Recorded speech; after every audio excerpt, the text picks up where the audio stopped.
What's going on, everybody? Josh Engleman for Awesemo.com, and I am back with my NBA DFS contenders on FanDuel for Thursday, January 21st. Now be sure to hit that like button, subscribe to the channel, and hit that notification bell so you know when this and all of our other content goes live. Follow me on Twitter at Josh Engleman so you can get updates to these sim results as we get closer to lock. I'm actually back on Live Before Lock tonight, 7 p.m. Eastern Time, so keep your eyes peeled at my Twitter around 6 p.m. so we can get the updates out. If not, I'll hit everybody up with the updates live on the stream. Finally, let me know in the comment section who are your favorite options on FanDuel for tonight's slate. We're rounding out the bottom of my top 10 with Brandon Ingram, Julius Randle, Zion Williamson, RJ Barrett, and ELFRID Payton, who's on the outside looking in. Who will be the top favorites for today? It is time to find out. All right, first up, number 5, I'm going Anthony Davis. Power forward eligibility, 10K, projected for 47. You're looking for 57. Goal, 14% of the time. Optimal lineup, 40% of the time. It's a 3-game slate, so raw points are going to matter most. 34 minutes, 28% usage.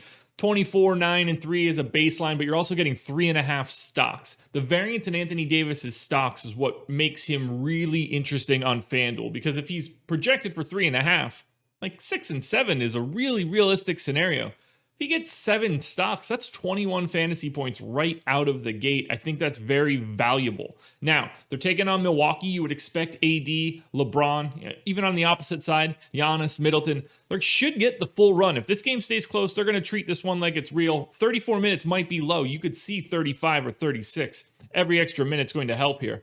Mild pace up spot for Anthony Davis. They gain 1.6 possessions over their average. But ultimately, what we're looking at here is a pretty narrow position and a spot where you're going to need raw points today. And that's enough to put Anthony Davis in the 5 spot.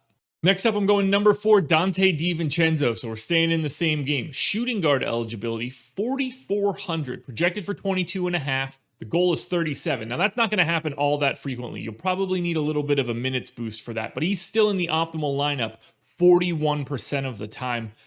28 minutes, I think that's pretty sizable for this particular matchup. I expect him to close, and if that's the case, this is going to be about where he ends up. 18% usage, so it's a little bit lower. He's normally a 0.89 fantasy point per minute guy. I'm projecting him lower than that, just at 0.8, and that's enough to put him in the 4 spot. That's where there's not a lot of value out there right now, so grabbing a guy that can play 28-ish minutes as a starter in one of these games, that's tough to find at 4,400, so especially at the shooting guard position.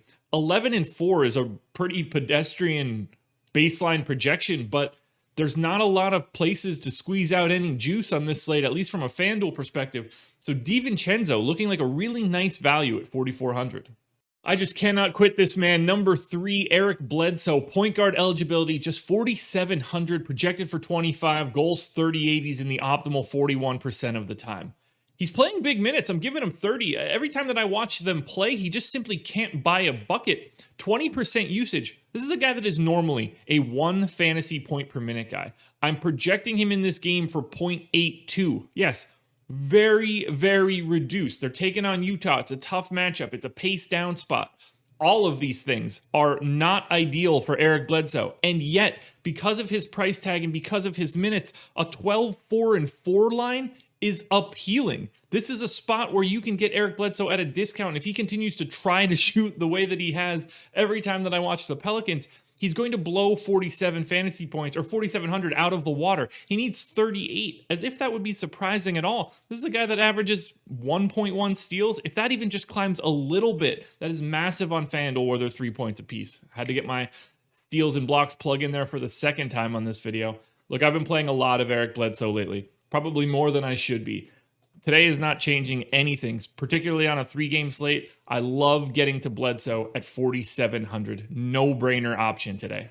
We're taking a little bit of a step up in tier. You can see 46% of the time in the optimal lineup for LeBron James. Small forward eligibility, which is key. 9,500. Very, very interesting price tag. $500 cheaper than AD. Projected for 46. The goal is 55, which he can do 11% of the time.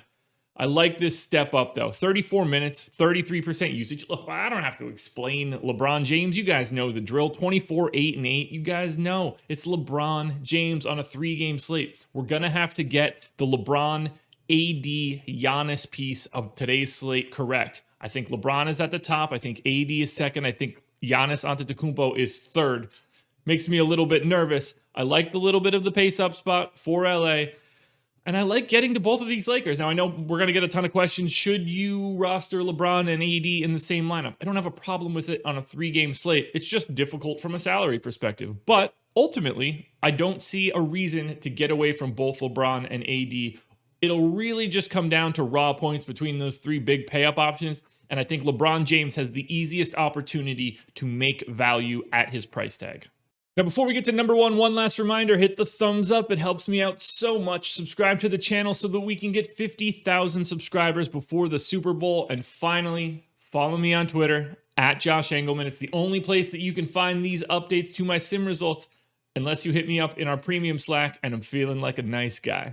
Finally, the number 1 contender for the slate, it's Donovan Mitchell. Shooting guard eligibility, 8,200. I've got him projected for 39. The goal is 50. And he's in the optimal lineup 51% of the time. That is a testament to what the shooting guard position looks like tonight. So 1.11 fantasy point per minute guy normally. That's exactly where I have him. 26, 5, and 4 as a baseline projection.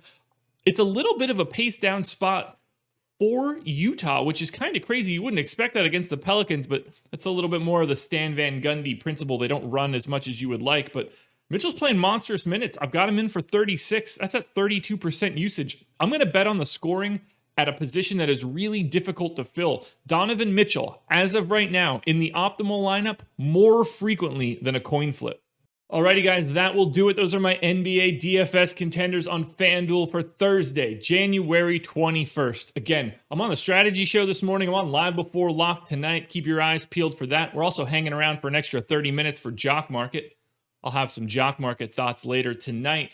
And then I'll be back again tomorrow morning for another edition of the NBA DFS Contenders.